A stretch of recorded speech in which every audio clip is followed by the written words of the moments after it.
மதுரையில் செய்தியாளர்களை சந்தித்த பாஜக மாநில தலைவர் நயினார் நாகேந்திரன் தமிழக அரசை கடுமையாக விமர்சித்து பேசினார். அவர் கூறியதாவது: திமுக அரசு தேர்தலை முன்னிட்டு மக்களை ஏமாற்றும் வகையில் புதிய அறிவிப்புகளை வெளியிட்டு வருகிறது. பழைய ஓய்வூதிய திட்டத்தை அமல்படுத்தாமல் 5 ஆண்டுகளை கடத்திவிட்டு இப்போது உதயநிதி ஸ்டாலினை முதலமைச்சராகவே அக்கட்சி துடிக்கிறது. பணத்தையும் அதிகாரத்தையும் வைத்து வெற்றி பெற்றுவிடலாம் என அவர்கள் நினைக்கிறார்கள். தமிழகத்தில் சட்டம் ஒழுங்கு சீர்குலைந்துவிட்டது. போதைப் பொருட்கள் புழக்கம் அதிகரித்துள்ளதோடு பெண்களுக்கு எதிரான குற்றங்களும் பெருகியுள்ளன.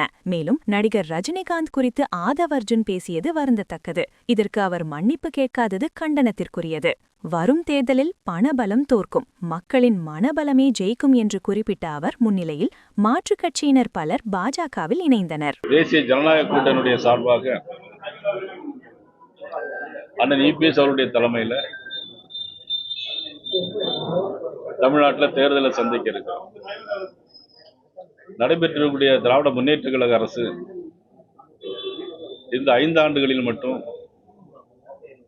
500க்கும் மேற்பட்ட தேர்தல் வாக்குறுதிகளை சொல்லி 1-2 தவிர எதையுமே செய்யாமல் மக்களை ஏமாற்றுகின்ற வகையில், மக்களுடைய மனநிலையை திசை திருப்புகின்ற வகையில் சில அறிவிப்புகளை அறிவித்து மறுபடியும் தேர்தலை சந்திக்க இருக்கிறார்கள்.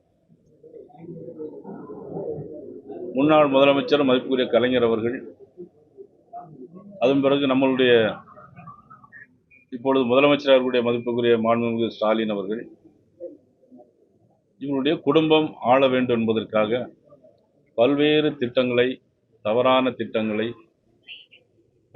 செய்திகளை பரப்பி துணை முதலமைச்சராக இருக்கக்கூடிய உதயநிதி ஸ்டாலின் அவர்களை மீண்டும் முதலமைச்சராக்க வேண்டும் என்பதற்காக பல அறிவிப்புகளை அதை செய்வோம் இதை செய்வோம்னு சொல்லியிருக்கிறாங்க.